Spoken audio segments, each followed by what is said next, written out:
بسم اللہ الرحمن الرحیم، لیکچر نمبر 47 سبح اسم ربک الاعلیٰ، اس کی تفسیر چل رہی تھی۔ آج انشاءاللہ اس کی تفسیر کو ہم مکمل کریں گے۔ یہاں تک پہنچی تھی والذی قدر فہدی، اللہ تعالیٰ وہ ذات ہے جس نے ہر چیز کا اندازہ ٹھہرایا اور ہر چیز کو اس کے راستے پہ چلا دیا۔ اس کی میں نے تفسیر بیان کی تھی۔ والذی اخرج المرعیٰ، وہ اللہ ہے جس نے چارہ زمین سے اگایا۔ فجعلہ غثاء احوا، تو کھیتیاں کیسی لہلہاتی ہیں جب چارہ اگتا ہے، لیکن اس کی حالت کیسے تبدیل کر دیتا ہے کہ اسے خس و خاشاک بنا دیتا ہے اور سیاہ کر دیتا ہے اس کو۔ تو یہ بھی اللہ تعالیٰ کے تصرفات ہیں۔ اللہ تعالیٰ آگے فرماتے ہیں سنقرئک فلا تنسیٰ، رسول اللہ صلی اللہ علیہ وسلم پر جب وحی نازل ہوتی تھی، چونکہ یہ مکی صورتیں ہیں نا، ابتدائی اسلام میں نازل ہوئی ہیں، تو آپ صلی اللہ علیہ وسلم کو اس کی فکر ہوتی تھی کوئی آیت مجھ سے رہ نہ جائے، تو بار بار آپ صلی اللہ علیہ وسلم اس آیت کو دہراتے، بار بار، بہت بوجھ ہوتا تھا، آپ لکھنا پڑھنا نہیں جانتے تھے۔ تو ہم تو کیا کرتے ہیں، کوئی چیز رہ نہ جائے تو نوٹس تیار کر رہے ہوتے ہیں، لکھ رہے ہوتے ہیں، جبکہ نبی صلی اللہ علیہ وسلم کی ذمہ داری یہ تھی کہ آپ نے ان آیتوں کو ذہن نشیں بھی کرنا ہے جو نازل ہو رہی ہیں، پھر آگے امت کو پہنچانا بھی ہے۔ تو آپ کو ڈر ہوتا تھا کہ ایک حرف بھی مجھ سے دائیں بائیں نہ ہو جائے، بہت زیادہ آپ کے ذہن پر بوجھ ہوتا تھا۔ تو اللہ نے تسلی دی سنقرئک، ہم آپ کو پڑھائیں گے، فلا تنسیٰ، آپ بھولیں گے نہیں۔ تو ٹینشن نہ لیں، فکر نہ کریں اس کی زیادہ۔ جیسے سورہ قیامہ میں اللہ نے فرمایا کہ وہ کیا ہے، سورہ قیامہ کی آیتیں ہیں، لا تحرک بہ لسانک لتعجل بہ، کہ آپ اپنی زبان کو بار بار حرکت نہ دیں، جلدی تلاوت نہ کریں کہ اس ڈر سے کہ بھول نہ جائیں۔ ان علینا بیانہ، ہاں ان علی وہ کہ لا تحرک بہ لسانک لتعجل بہ ان علینا جمعہ وقرآنہ، اس کا جمع کرنا بھی ہمارے ذمے اور اس کو پڑھانا بھی ہمارے ذمے۔ تو یہاں بھی یہی مضمون بیان کیا، سنقرئک فلا تنسیٰ، ہم آپ کو پڑھائیں گے، آپ بھولیں گے نہیں، الا ما شاء اللہ، ہاں وہ حصہ بھول جائیں گے جو اللہ چاہے گا، اس لیے کہ قرآن کی کچھ آیتیں منسوخ ہوئی ہیں، ابتدا میں اس کی ضرورت تھی، پھر اللہ نے کی حکمت نے تقاضا کیا کہ اس کو منسوخ کر دیں۔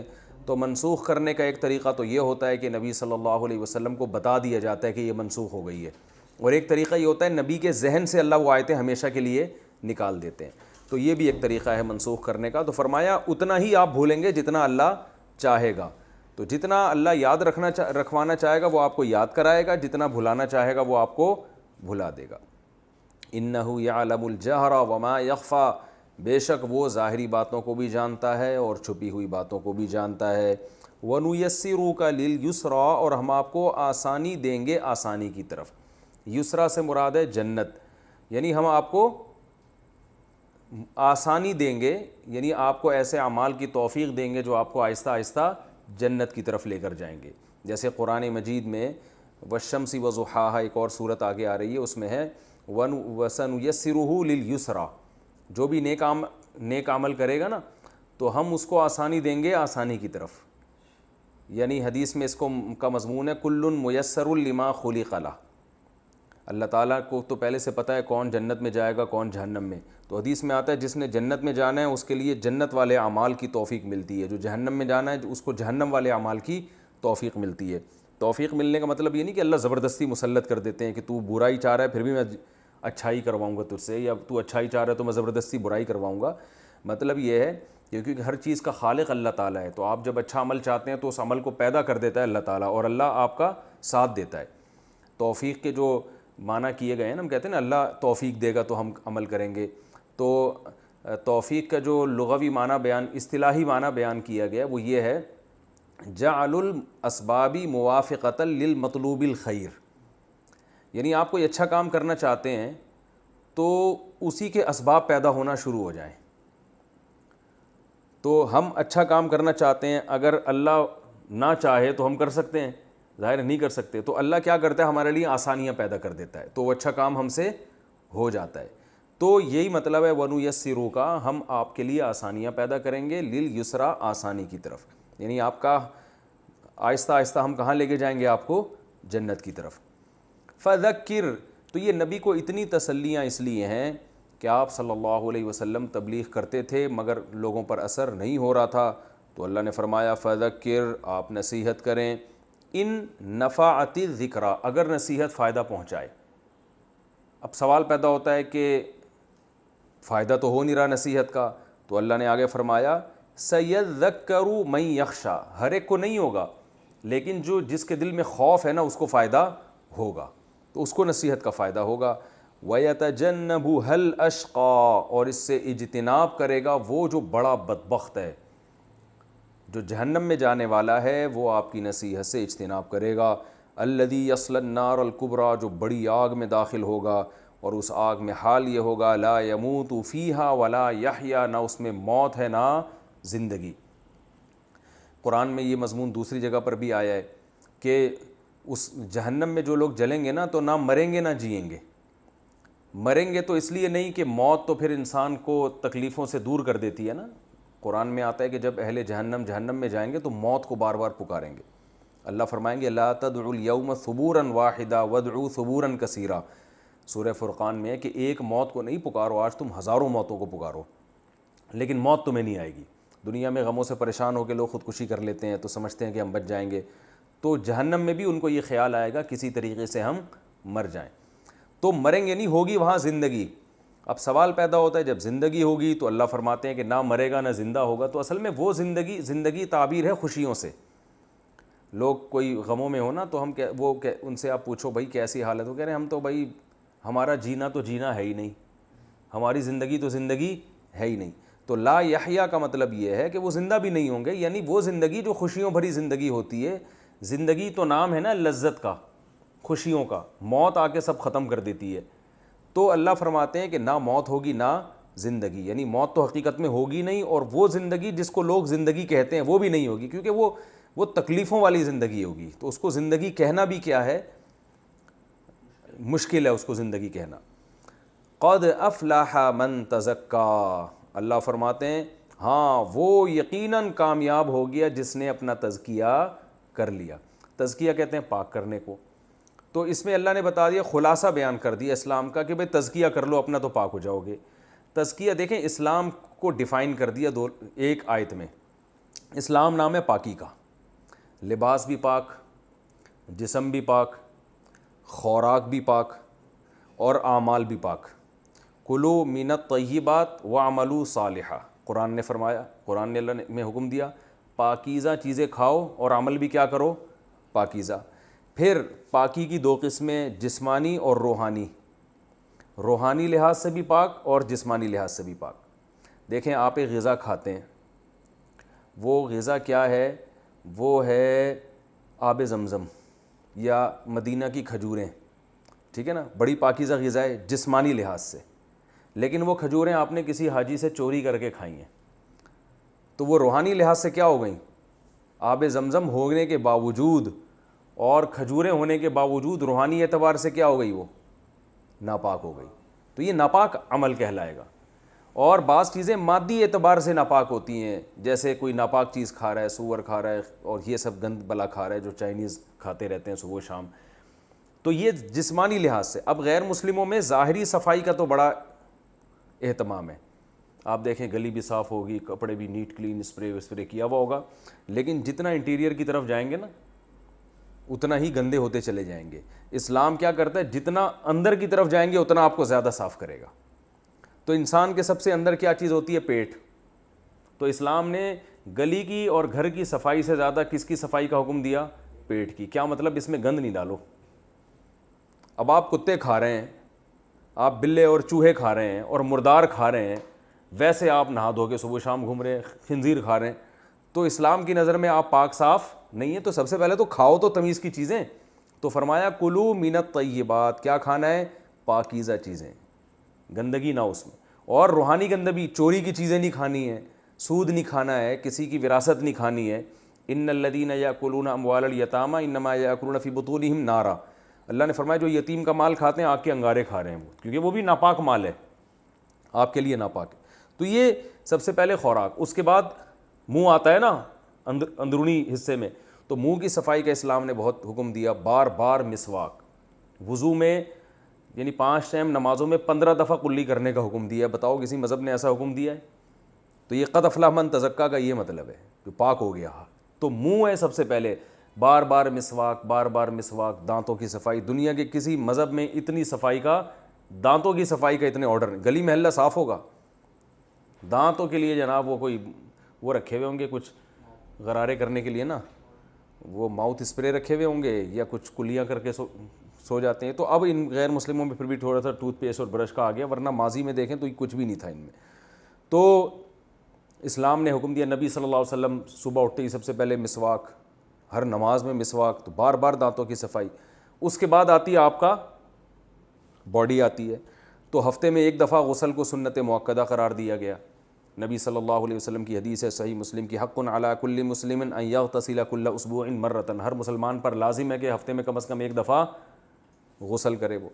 اور پھر اس میں اگر بدبو پھیلنے کا اندیشہ ہے تو بعض علماء کے نزدیک یہ غسل واجب ہے، کیونکہ جمعے کی نماز میں صحابہ کو ابتدا میں وجوبی طور پہ غسل کا حکم دیا گیا تھا، کیونکہ مزدور پیشہ لوگ تھے، پسینے میں آتے تھے، تو ان کو حکم دیا گیا تھا.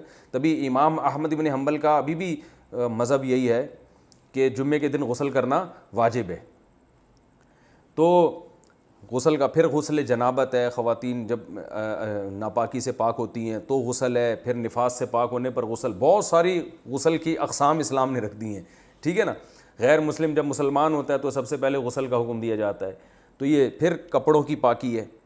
تو کپڑوں کی پاکی کیا ہے؟ نجاست لگ جائے جسم پہ، کپڑوں پہ، تو نماز آپ کی نہیں ہوتی، نہ جسم پہ لگنے سے نماز اور نہ کپڑوں پہ. آپ صلی اللہ علیہ وسلم نے فرمایا ان عامۃ عذاب القبر استنزہوا من البول فان عامۃ عذاب القبر منہ، پیشاب سے بچو اس لیے کہ اکثر عذاب قبر کس سے ہوتا ہے؟ پیشاب سے.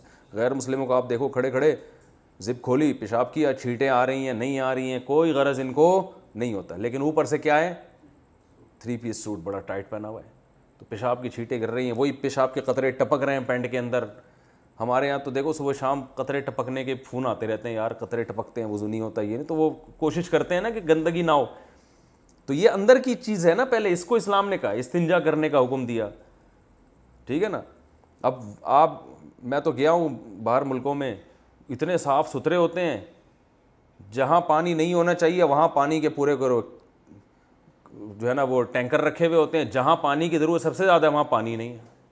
سب سے زیادہ صفائی کی ضرورت واش روم میں ہوتی ہے، وہاں پانی کے علاوہ دنیا کی ہر چیز ملے گی. اخبار تک ملتے ہیں، حقیقت ہے. بعض دفعہ آپ جاؤ واش روم میں اخبار رکھے ہوئے ہیں کہ ٹائم آپ کا ضائع نہیں ہو تو اخبار پڑھیں. آپ اخبار رکھے ہوئے ہیں بھائی، جس چیز کی ضرورت نہیں ہے، دنیا کی ہر چیز ہے، جو ہونی چاہیے وہ کیا ہے؟ پانی، وہ نہیں ہے. تو وہی قضائے حاجت کرتے کرتے مہینوں مہینوں جمع ہو جاتا ہے بعض لوگوں کے یہاں. تو بس وہ ٹیشو، پھر جب ریشز ہوتے ہیں تو وہ ریشز کریم آتی ہے وہ لگایا تو وہ ریشز ختم ہو گئے، وہ کیمیکل پہ چل رہے ہیں. تو یہ اسلام کی صفائی ہے، تزکا کا یہی مطلب ہے کہ پاک کرنا ہے. تو اسلام میں کیا ہے؟ پھر کپڑوں کی پاکی ہے. پھر اس کے بعد کیا ہے بھائی؟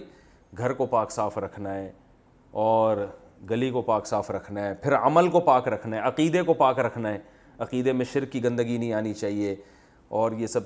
پھر دنیا کی محبت سے دل کو پاک رکھنا ہے، یعنی روحانی پاکی بھی اس میں آ گئی نا. دنیا دار فانی ہے، اس سے دل لگانا یہ بھی ایک قسم کی گندگی ہے. اللہ کی محبت سے دل کو منور رکھنا ہے، بے وفا چیزوں سے دل نہیں لگانا. تو دل کو بھی پاک کرنا ہے، ظاہری اعمال کو بھی پاک کرنا ہے، چوری نہیں کرنی، وراثت نہیں کھانی. تو اسلام کا خلاصہ طہارت ہے، پاکی ہے. اسلام کا خلاصہ کیا ہے؟ یہ جو حدیث میں آتا ہے نا طہارت نصف ایمان ہے، تو اس سے وہ طہارت مراد ہو جو لباس اور جسم کی، ورنہ طہارت کل ایمان ہے.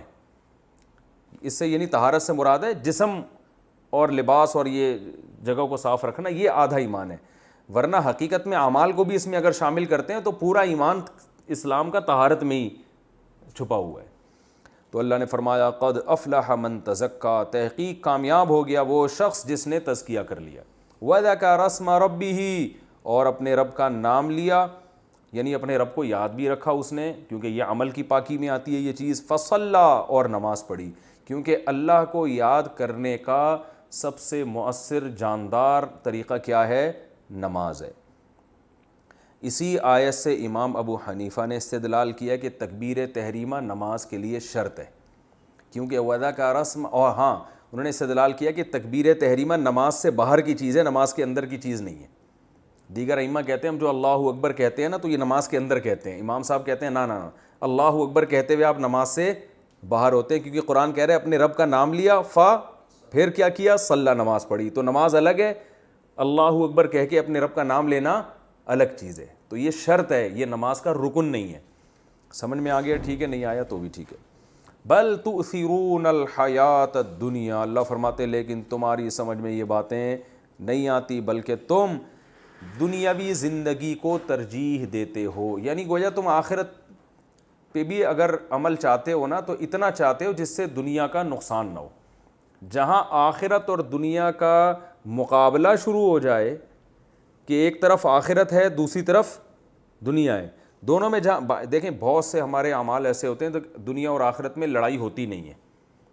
جیسے دیکھو صبح ناشتہ کرو, آپ کرتے ہیں نا لوگ, تو یہ دنیا ہے نا, دل چاہ رہا ہے کھانا کھانے کا, تو اس سے آخرت کا نقصان ہوتا ہے؟ بولنا نا بھائی, نہیں ہوتا. تو یہاں دنیا اور آخرت میں تقابل نہیں. لیکن بعض دفعہ یہ ہوتا ہے, اب کاروبار کر رہے ہو آپ, دکان پہ بیٹھے ہو, یہاں دنیا اور آخرت میں تقابل نہیں ہے, لڑائی نہیں ہے. لیکن ادھر نماز کا ٹائم ہو گیا, اب کسٹمر کا رش لگا ہوا ہے, اب دنیا کہہ رہی ہے بھائی یہ کسٹمر سارے رہ جائیں گے, شٹر گرا کے نماز پڑھنے جاؤ گے, اور آخرت کہہ رہی ہے کسٹمر کو چھوڑ دو آخرت. تو اب یہاں آخرت کی فکر کرتے ہیں تو دنیا کا نقصان ہوتا ہے باقاعدہ, اور اگر دنیا کی فکر کرتے ہیں تو کس کا نقصان ہوتا ہے؟ آخرت کا. جماعت کی نماز جائے گی, وہ بھی گناہ ہے. تو اللہ نے فرمایا کہ تم ایسے موقع پہ کیا کرتے ہو؟ دنیاوی زندگی کو ترجیح. تو ایسے موقع پہ ہمیں کس کو ترجیح دینے کا حکم ہے؟ آخرت کو. فرمایا والآخرۃ خیر, حالانکہ آخرت بہتر بھی ہے اور باقی رہنے والی بھی ہے. یعنی اگر باقی رہنے والی نہ بھی ہوتی, بہتر بھی ہوتی, تو بھی جس چیز میں زیادہ مل رہا ہے وہاں جانا چاہیے نا. بھائی ادھر کسٹمر کی لائن لگی ہوئی ہے, ادھر آپ کو 5,000 روپے پروفٹ کما سکتے ہو, اور ادھر آپ جاؤ گے تو 50,000 پروفٹ کما سکتے ہو, تو عقل مند تاجر کس کو ترجیح دے گا؟ 50,000 کو. تو اللہ نے فرمایا آخرت زیادہ ہے, دنیا سے زیادہ کمیشن آخرت میں. نماز پڑھ لو گے, اس پہ جو تمہیں ملے گا وہ دنیا سے زیادہ ملے گا, اور ابقا باقی بھی رہے گا. ایک 5,000 ایسے ہیں جو ختم ہو جائیں گے, ایک 5,000 ایسے ہیں جو ہمیشہ ملتے رہیں گے.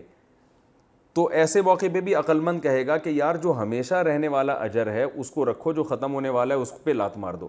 تو دونوں ترجیح کی وجوہات آخرت میں پائی جاتی ہیں کہ زیادہ بھی ہے اور ہمیشہ بھی رہے گا.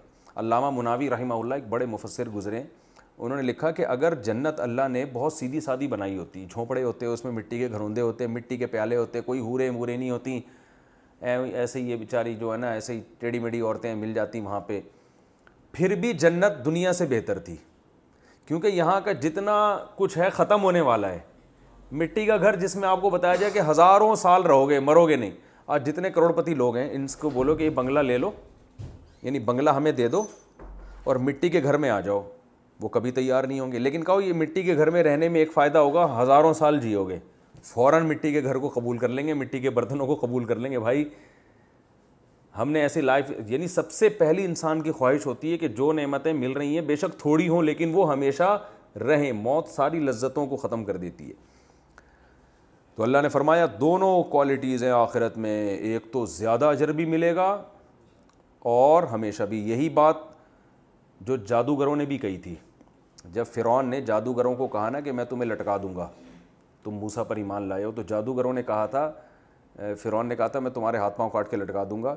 تو انہوں نے کہا تھا واللہ خیر و ابقا, فرعون تو جو کچھ کر سکتا ہے دنیا میں کر سکتا ہے, زیادہ زیادہ مار دے گا, لیکن ہم جس رب پر ایمان لائے ہیں اس کا اجر تجھ سے بہتر بھی ہے اور ہمیشہ رہنے والا بھی ہے. تو دے گا اس دنیا میں تو کتنا, ہم تیری حکومت جائے گی تو ہم بھی جائیں گے.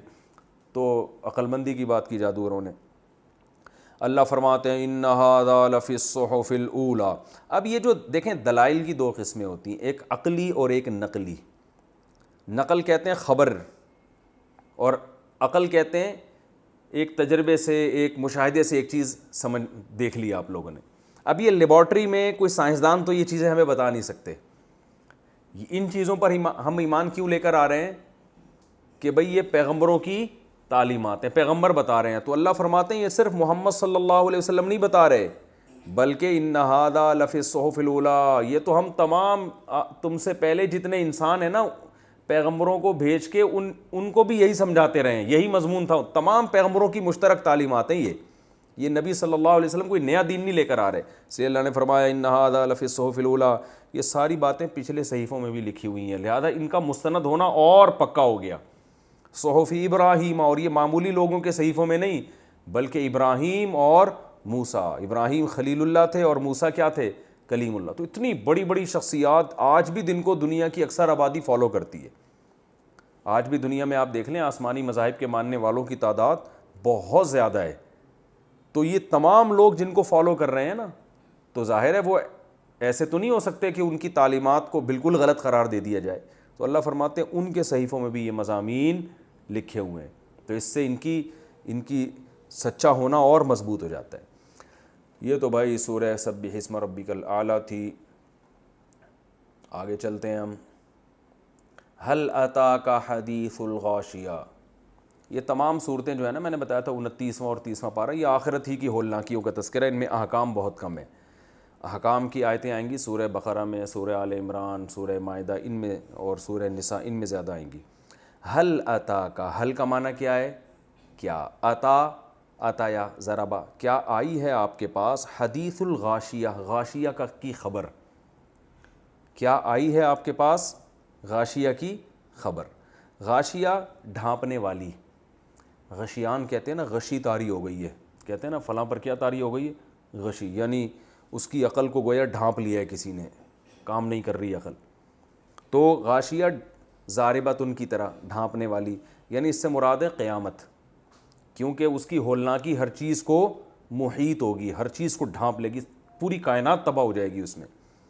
فرمایا وجوہ, بہت سے چہرے, وجہ چہرے کو کہتے ہیں, وجوہ اس کی جمع آتی ہے. یومئذ, جس دن ایسا ہوگا, یعنی وہ ڈھانپنے والی آ جائے گی, تو بہت سے چہرے اس دن خاشعاتن, وہ کیا ہوں گے, جھکے ہوئے ہوں گے, خشوع. بہت سے چہرے اس دن خوف زدہ ہوں گے, خشوع والے ہوں گے.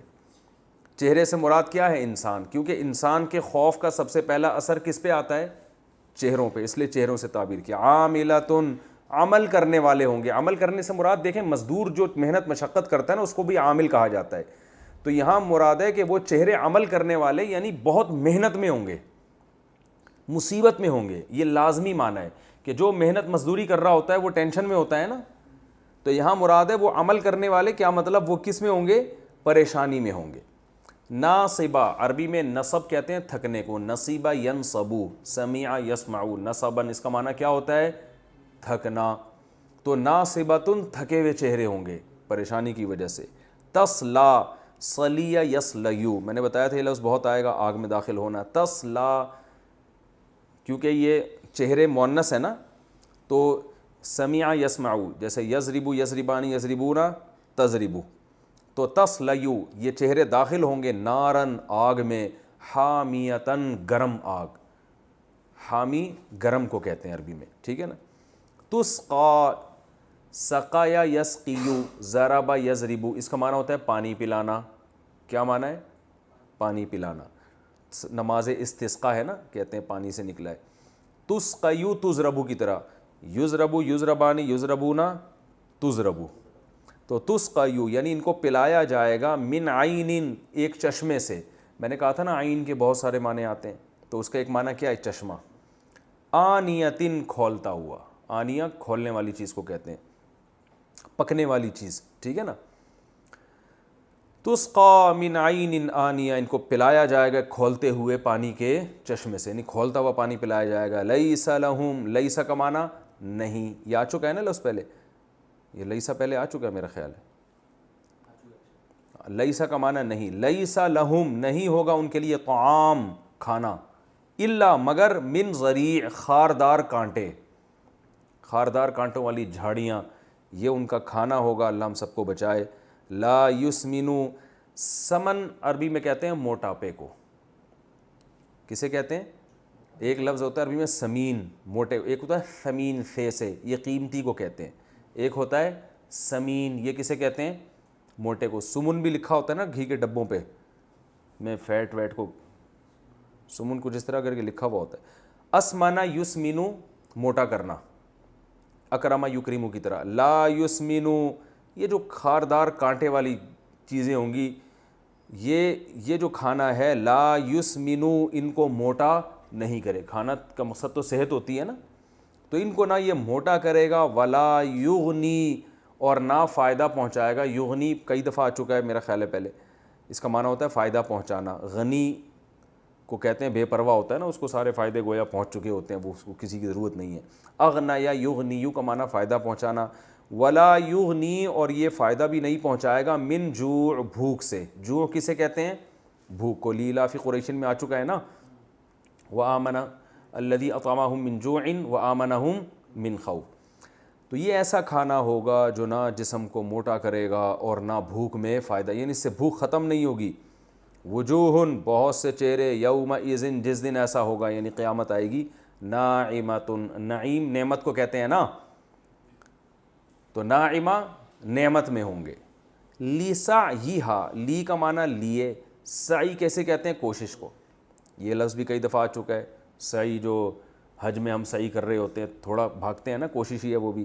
لسعیہا یہ چہرے اپنی کوششوں پہ, لسعیہا اپنی کوشش پہ, راضیتن کیا ہوں گے؟ خوش. چہرے سے مراد پورا انسان ہے, کیونکہ اس کے آثار کس پہ ظاہر ہوں گے؟ چہرے پہ, تو اس لیے ہر جگہ چہرے کو تعبیر. یہ چہرے خوش ہوں گے کیونکہ یہ اپنی کوشش پہ کیا ہوں گے؟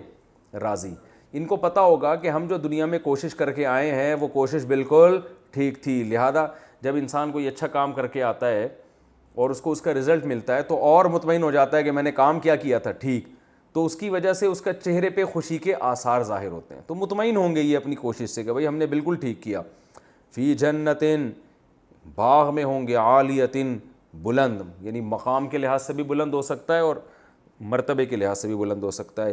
لا تسمعوا یہ چہرے نہیں سنیں گے, فیہا اس جنت میں, لاغیتن لاغیتن فضول بات, لغو سے نکلا ہے نا, لغو یعنی ایسی بات جس سے تکلیف ہوتی ہے, شور شرابہ جو ہوتا ہے. فیہا ہوگا اس جنت میں, عینن چشمہ, میں نے بتایا تھا نا عین, جاریتن بہتا ہوا. جاری بہت آسان ہے, عین چونکہ مؤنث لفظ ہے تو جارین کے بجائے کیا لفظ آیا؟ جاریتن, زاربتن کی طرح. فیہا ہوں گے اس جنت میں, سرورن, سرور سریر کی جمع ہے. سریر کسے کہتے ہیں؟ تخت. سرور اس کی جمع, اس میں ہے تخت مرفوعہ بلند, بلند تخت ہیں اس میں. وَأَكْوَابٌ کوب کی جمع آتی ہے. میں نے بار بار آپ کو یہ بتایا ہے, یہ مایوسی سے بچانے کے لیے کہ اس کی جو وکیبس ہیں نا 29ویں 30ویں پارے کی, یہ تھوڑی مشکل ہے. وَأَكْوَابٌ کوب کہتے ہیں گلاس یا آب خورا, پرانی اردو میں آب خورا, جس میں پانی بھی پیا جاتا ہے, شراب بھی پی جاتی ہے اور دودھ بھی پیا جاتا ہے. وَأَكْوَابٌ اور آب خورے ہوں گے, موضوعۃن رکھے ہوئے ترتیب سے. کیونکہ یہ جو جب ہم کسی جگہ جاتے ہیں اور کسی اچھے ہوٹل میں دیکھا ہوگا نا ہر چیز سلیقے سے رکھی ہوئی ہے, تو اس کا اپنا ایک لطف ہوتا ہے. تو اللہ یہ بھی کر سکتے تھے جنت میں ایک مٹکا رکھ دیا بھائی جس کو پیاس لگنی ہے پانی پیے, یہاں سے نکالے پیے اور گلاس ایسے پھینک کے چلا جائے. دوسرا آئے گلاس, جیسے دنیا میں ہوتا ہے گھروں میں آدھا گھنٹہ گلاس تلاش کرنے میں لگتا ہے. جب ڈائری میں پین سے کچھ لکھنا پڑتا ہے تو بچوں نے پین پتہ نہیں کہاں رکھ دیا ہوتا ہے, دراز میں رکھ دیا ہوتا ہے. دراز سے پین نکال کے دیکھو تو پتہ چلا اس کی نب کھا لی ہوتی ہے بچوں نے. پینسل تو آدھی بچے پینسل تو بہت شوق سے کھاتے ہیں, تو چمچ نہیں مل رہا. گھروں میں تو یہی رہتا ہے نا. تو اللہ فرماتے ہیں ہر چیز, اللہ اپنی جنت کی خود تعریف کر رہے ہیں. گلاس رکھے ہوں گے موضوعاتن, وضع کہتے ہیں رکھنا, وضع حمل ہوتا ہے نا, عورت بچے کو رکھ دیتی ہے اور کہتے ہیں نا یہ اس کا موضوع ہے, اس کے لیے یہ چیز رکھی گئی ہے. تو وضع یا واضح اس میں یہ معنی ہوتا ہے موضوع مضروبتن کی طرح, وہ چیزیں رکھی ہوئی ہوں گی. وَنَمَارِقُ نمرقہ کی جمع ہے نمارق, یہ کہتے ہیں گاؤ تکیوں کو. وَنَمَارِقُ اور گاؤ تکیے ہوں گے, مصفوفتن ترتیب سے, صف سے نکلا ہے مصفوفہ, ٹھیک ہے نا, ایسے ترتیب سے لگے ہوئے. زرابیو یہ قالین کو کہتے ہیں. یہ لفظ میرا خیال ہے زرابیو اس کے علاوہ باقی قرآن میں استعمال نہیں ہوا. زرابیو اور قالین ہوں گے مبثوثہ پھیلے ہوئے. مبثوثہ یہ سب اس میں مفعول ہیں, مقتولہ مرفوعہ بھی مقتولہ کی طرح, موضوعہ بھی مقتولہ کی طرح, سب اس میں مفعول ہیں. مبثوثہ پھیلائے گئے ہوئے ہوں گے, بچھے ہوئے قالین ہوں گے. بث یبث کا معنی ہوتا ہے پھیلانا, اس میں آئے نا سورہ القاریہ تم القاریہ وما ادراک ما القاریہ یوم یکون الناس کالفراش المبثوث تھا نا، پتنگے ہوں گے بکھرے ہوئے، مبثوث، اور یہ مبثوثہ ہے جمع ہے۔ افلا ینظرون، اب ایک اشکال ہوتا ہے، قرآن جو ہے نا ایک دم ٹاپک کو بدلتا ہے، بات چل رہی ہے جنت کی، آگے اللہ فرماتے ہیں افلا ینظرون الی الابل کیف خلقت، دیکھتے نہیں اونٹ کو ہم نے کیسے بنایا ہے۔ سوال پیدا ہوتا ہے اللہ جنت کی باتیں چل رہی ہیں اور تو نے کس کا قصہ چھیڑ دیا ہے بھائی، اونٹ کا، تو کوئی میچ نہیں ہے نا، بظاہر کوئی ربط نہیں ہے، بہت بڑا ربط ہے۔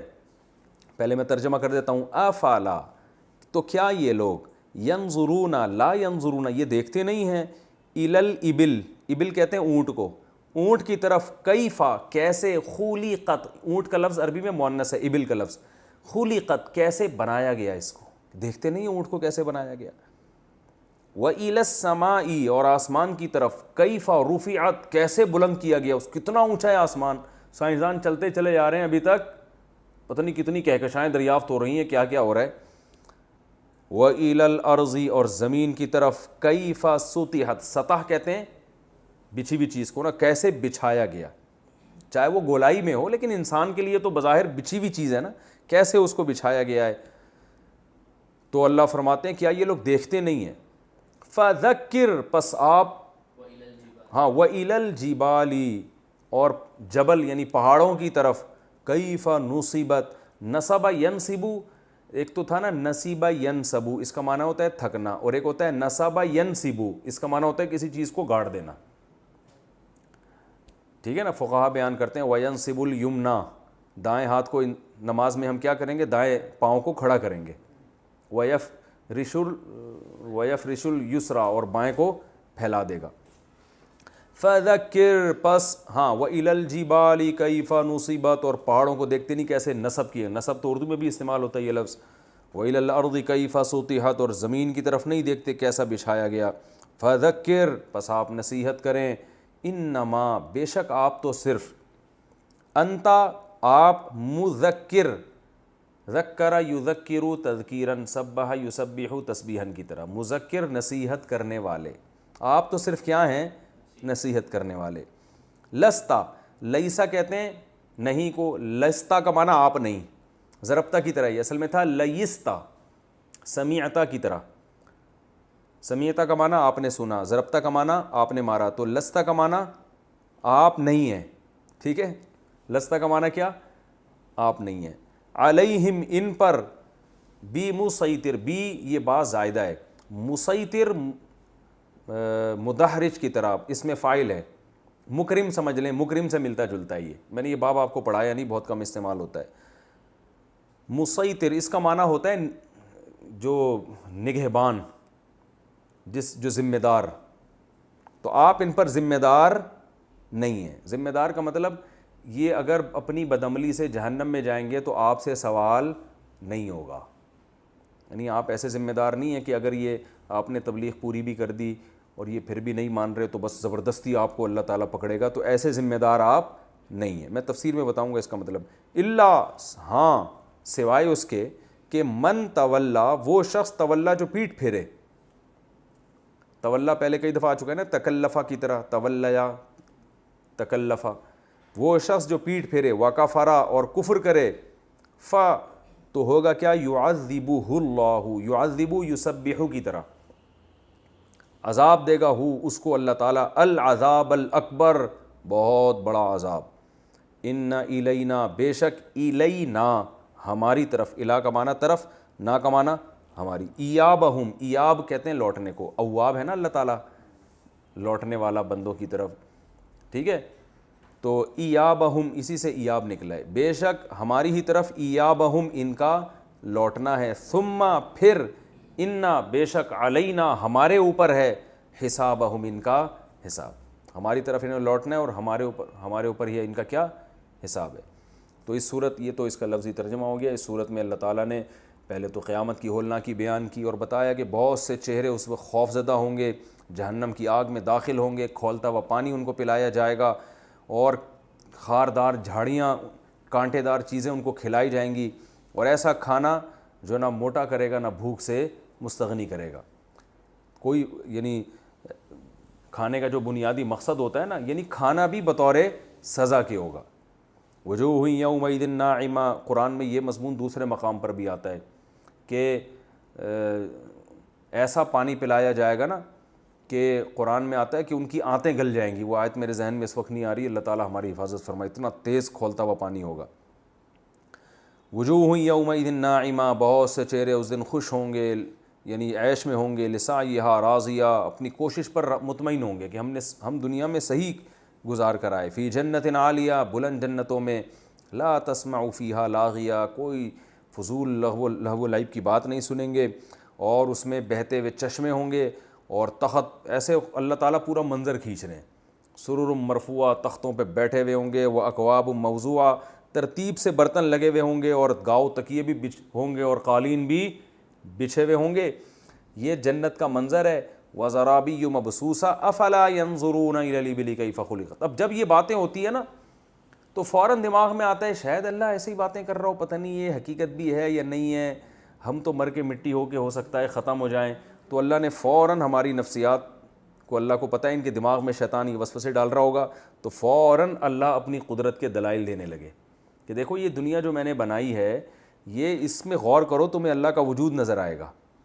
تو یہ اونٹ پہ غور کرو. جب اونٹ پہ غور کرو گے تو تمہیں کئی باتیں سمجھ میں آئیں گی. نمبر 1، یہ اونٹ خود بخود وجود میں نہیں آ سکتا، اتنا عجیب جانور ہے. اونٹ پہ باقاعدہ کتابیں لکھی گئی ہیں، صحرا کے لحاظ سے اس کو ڈیزائن کیا گیا ہے، ایسا عجیب جانور. تو صرف ایک اونٹ پہ غور کر کے دیکھ لو، اس سے پہلی بات ثابت ہوگی اس کا کوئی بنانے والا ہے، یہ خود سے نہیں بنا. پھر وہ بنانے والا بھی یکتا ہے، اس کا کوئی شریک نہیں ہے. تیسرا، پھر جب کوئی بنانے والا ہے تو ظاہر ہے اس نے کسی مقصد کے لیے اس کائنات کو بنایا ہے نا، انسان کو بھی. اگر یہ سب مر کے مٹی ہو کے ختم ہو جانا تھا پھر تو اس نے محض کھیل تماشا کیا ہے. تو وہ پھر اپنی قدرت کے لیے اونٹ جیسے جانور کیوں پیدا کر رہا ہے، اور اس کے علاوہ بھی ہزاروں قسمیں کیوں؟ صرف اپنا انٹروڈکشن کے لیے، اپنے تعارف کے لیے، تاکہ میرے بندے میری مان کے چلیں. تو اللہ فرماتے ہیں کیسے ممکن ہے کہ تم مان کے نہ چلو تو بھی مر کے ختم ہو جاؤ، اور مان کے چلو تو بھی مر کے مٹی ہو کے ختم ہو جاؤ؟ ایسا نہیں ہے. لہذا یقیناً ایک دن آئے گا جس میں مجھے فالو کرنے والے، میرے ماننے والوں کو میں کامیابی دوں گا اور نہ ماننے والوں کو ناکامی. تو اگر یہ کامیابی اور ناکامی نہیں ہے تو تم بتاؤ پھر کامیابی اور ناکامی کیا ملے گی؟ یہ میں تو بتا رہا ہوں یہ جنت کی صورت میں ملے گی. تو اگر تمہیں میری باتوں پہ یقین نہیں آتا تو غور و فکر کہاں سے شروع کرنی ہے؟ اونٹ سے شروع کرو.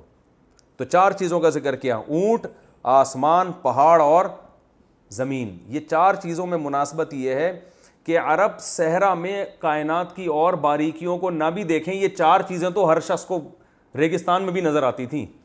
اب تو کروڑوں چیزیں ہیں نا غور و فکر کے لیے. اب تو یہ سائنسدانوں نے جو کہا ہے نا کہ یہ جو ایک انسانی سیل ہوتا ہے یہ خود خدا کی قدرت کا ایک عجیب، یعنی ایٹم کو آپ پھاڑ کے دیکھیں تو وہ ایک اللہ کی بڑی قدرت ہے اس میں. اب تو کروڑوں چیزیں ہیں جس سے اللہ ثابت ہوتا ہے. تو اللہ فرماتے ہیں کروڑوں چیزوں نہ بھی ہوں، تم ایک صحرا میں بھی اگر بیٹھو گے نا تو 4 چیزیں تو تمہیں نظر آئیں گی. پہاڑ نظر آئیں گے اور آسمان کو دیکھو گے، اونٹ کو دیکھو گے اور زمین کو دیکھو گے. تو یہ خود اللہ کی قدرت کی بہت بڑی دلیل ہے. تو یہ مناسبت ہے. قرآن جو ہے نا کسی کتاب کی شکل میں نہیں، یعنی انداز بیان قرآن کا کتابی نہیں ہے، بلکہ وہ انداز ہے جو نیچر کو اپیل کرتا ہے، جو آپ کو عمل کے لیے موٹیویٹ کرتا ہے. تو وہ انداز ہے قرآن کا. اس لیے بظاہر ایسا لگتا ہے بعض دفعہ آیتوں میں ربط ہی نہیں ہے کہ جنت کی بات چل رہی ہے اور فوراً اگلا تذکرہ کس کا آ گیا؟ اونٹ کا. تو کوئی تک بنتا ہے؟ تو اللہ فرماتے ہیں تو صحرا میں بیٹھ کے یہ آیتیں سن رہے ہیں نا تو دیکھ لے اونٹ کو، یہ خود اونٹ تجھے بتائے گا میرا کوئی خالق ہے جس نے مجھے تیری خدمت پہ لگایا ہوا ہے. تو اونٹ پر آپ کتابیں پڑھیں، نیٹ پہ سرچ کریں، اونٹ کے پاؤں کو ایسا بنایا گیا کیونکہ ریگستان کے لیے بھی ضرورت تھی نا سفر میں، تو اونٹ کے پاؤں کو ایسا بنایا گیا. پانی اتنا اسٹور کر لیتا ہے، پانی کی خوشبو دور سے سونگھ لیتا ہے، ٹھیک ہے نا، کئی ہفتوں کئی دنوں تک بغیر کھائے پیے چلتا ہے. اسے ٹینکی ہے، کسی جانور میں یہ چیزیں نہیں ہیں. پھر اس کی آنکھیں ایسی بنائی ہیں ریت اور بجری اس میں نہیں پھنستی. ناک کے نتنے ایسے ہیں اس میں ریت اور بجری کے طوفان برداشت ہو جاتے ہیں، وہ نہیں پھنستے. بہت ہر یعنی سر کے بال سے لے کے پاؤں کے ناخن تک ایک ایک چیز اس کی ریگستان کے حساب سے ڈیزائن کی گئی. اونچا قد اور لمبی گردن تاکہ اونچے درختوں پہ سے پتے کھا سکے وہ آپ. اور ریگستان میں نا خاردار درخت زیادہ ہوتے ہیں، پودے. یہ اونٹ ایسی عجیب چیز ہے، اتنے کانٹے والے پتوں کو نا ایسے اٹھا کے چبا کے کھا جاتا ہے. اتنے درجنوں کانٹے ہوں گے اس میں. ایسے نوالا بنائے گا نگل کانٹے نہیں لگتے اس کو, ہر چیز. تو بھائی یہ خود سے وجود میں آتا تو ایسا نہ ہوتا. تو اس کا مطلب کوئی ہے جو انسانوں کے لیے جو ہے نا ضرورتوں کو جانتا ہے, اس حساب سے چیزیں پیدا کرتا ہے. اللہ فرماتے ہیں اس کو دیکھو, عبرت حاصل کرو, پھر تمہیں یہ باتیں سمجھ میں آئیں گی. ہر وقت پیسہ دولت اور بس یہی چیزوں میں لگے رہو گے تو پھر سمجھ میں نہیں آئیں گی. اللہ تعالیٰ سمجھنے کی. ہاں یہ آخری 2 آیتیں رہ گئی ہیں, تو اس لیے اللہ نے فرمایا کہ اے نبی بس آپ کا کام ہے, ہم نے اتنے دلائل پیدا کر دی, آپ نصیحت کریں, آپ کا کام ہے صرف نصیحت کرنا. کیونکہ ان دلائل کو دیکھ کے بر ایمان نہیں لا رہے تو آپ ان پر محافظ نہیں ہیں, آپ ٹینشن نہ لیں, آپ پریشان نہ ہوں, آپ کا کام ہے نصیحت کرنا. ہاں اور آپ ان پر زبردستی کے محافظ بھی نہیں ہیں. ہاں جو اللہ سوائے اس کے کہ جو یہ اللہ اس لیے کہ وہ کافر یہ سمجھے گا کہ نبی جب محافظ نہیں ہے تو اس کا مطلب ہم بھی جو چاہے کریں, تو اللہ نے فرمایا ایسا نہیں ہے. اللہ بمانا لاکنہ کے بھی آتا ہے, یہاں اردو میں ترجمہ ہوگا لیکن وہ شخص جو پیٹھ پھیرے گا, کفر کرے گا, اللہ اس کو عذاب دے گا, اور ہماری ہی طرف ان کا لوٹنا ہے اور ہم نے ہی ان کا حساب لینا ہے. تو اے نبی آپ صرف تبلیغ کریں, آپ یہ لوگ ایمان نہیں لاتے تو آپ ٹینشن نہ لیں. اللہ تعالیٰ سمجھنے کی عمل کرنے کی توفیق عطا فرمائے.